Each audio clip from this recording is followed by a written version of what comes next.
Hey Aquanites, Coach Caitlin here again.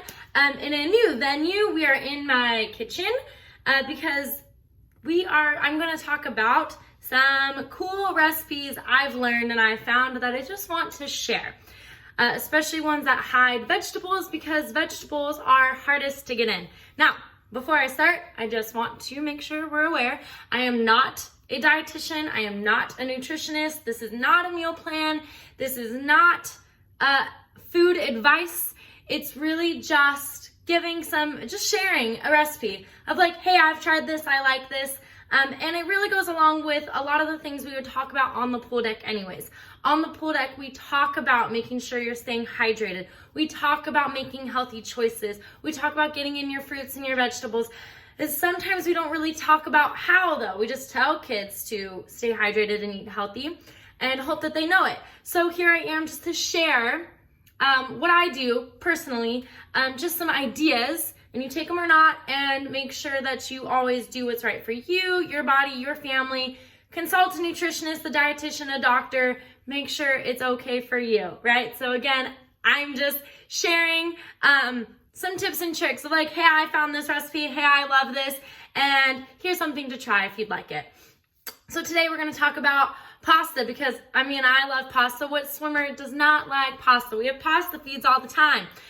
And sauce. Sauce is good most of the time. Now, if you are a very picky eater and you just do butter and noodles, this might not work for you. But for a lot of us who still use sauce and still have picky eaters, including myself, I am a picky eater adult, this is a cool way to just hide some vegetables that you wouldn't normally get in, which is really cool. So let's share this. This is what I'm gonna have cooking up here. I have in this pot ready to cook up is I have a can of crushed tomatoes, some tomato paste, some coconut oil way down in there, some chicken broth. You can use vegetable broth, just chicken broth is what I had on hand. And then I have some spinach, some bell pepper, some carrots, some zucchini, and some onion. I also have in there some Italian seasoning, some salt, a little bit of pepper, a little bit of garlic powder, different seasonings, kind of whatever you want. I'll make sure to include the website of where I got the recipe because I did not come up with this. I found this online, but this is a really great recipe that I love. Again, to hide in those veggies that are sometimes hard to just fit in. So I'm going to be using an immersion blender to end up blending this all together. If you don't have one of those, you can use a high-powered blender, just you have to transfer it, things like that. But the point is that I'm gonna blend this all down to end up looking like a nice, smooth sauce because I'm a picky eater. Onions and tomatoes can't do chunks of. Even a lot of these cooked vegetables, I hate it. So here's what's gonna happen. I have it all nice and pretty to look all cute so that like you see, look at all those colors, look at all those veggies. But I'm gonna stir it up and I'm gonna let it come to a boil, or not a boil, but kind of a low boil. And then I'm gonna let it simmer for 20 minutes. And it's that simple. I'm going to be eating it with some pasta. I use Banza chickpea pasta. But again, you gotta do what's right for you. I just really like this. I've learned that you have to kind of overcook this to get it to taste more like regular pasta and have that same consistency. And then I'm also serving it with some Butcher Box. In our Butcher Box, we got a sweet Italian ground pork sausage. Again, sometimes I'd use ground beef. I've used Beyond Beef before, all of that. So whatever you have, or you don't even have to have meat, but whatever you want. This is it's honestly so simple. I just cut all this up, shredded it all up, and now it's just gonna cook.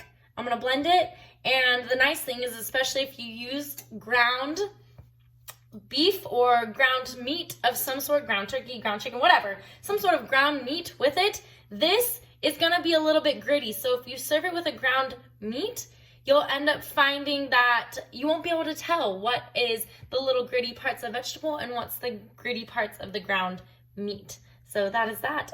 It's just as simple as that. We're gonna let this cook and then we'll blend it and you'll get to see what it looks like all together, all right? Perfect.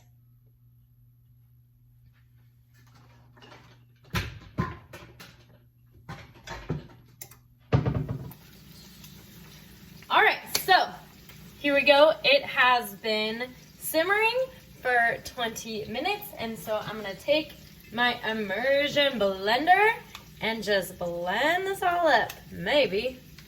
There we go.